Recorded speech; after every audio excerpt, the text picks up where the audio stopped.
like hundreds and hundreds of dollars of tackle. Gone. No use filing a police report because it's empty. The boat's good. I mean, they emptied out my boat. And everything that I loved, I had to start from scratch. I would tell you some of you are empty because you had your self-worth stolen. And that's way more valuable than stupid fishing crap.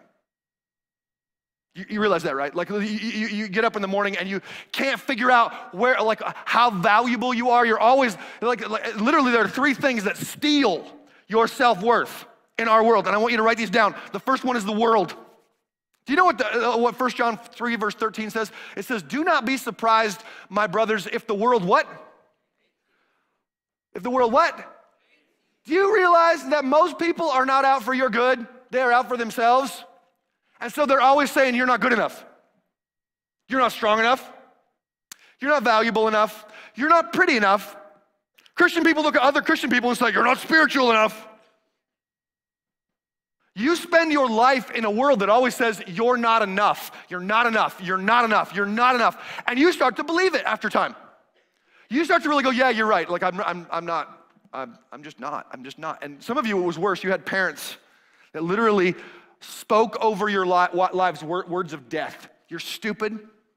You are invaluable. You're never going to amount to anything. You're going to end up a crackhead. Like, I know this because we have the conversations constantly.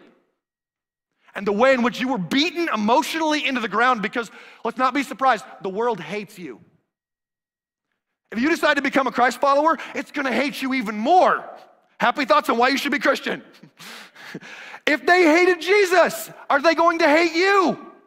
Yes. And by the way, it was religious people who killed Jesus. Religious people hated him even more.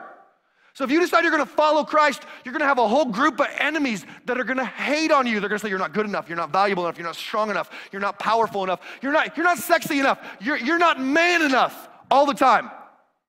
And over the course of time, you begin to believe this, and they steal what little bit of shred of self-worth you had. The world. But there's a second thing that kind of steals your self-worth, and that's the flesh. Everybody say the flesh.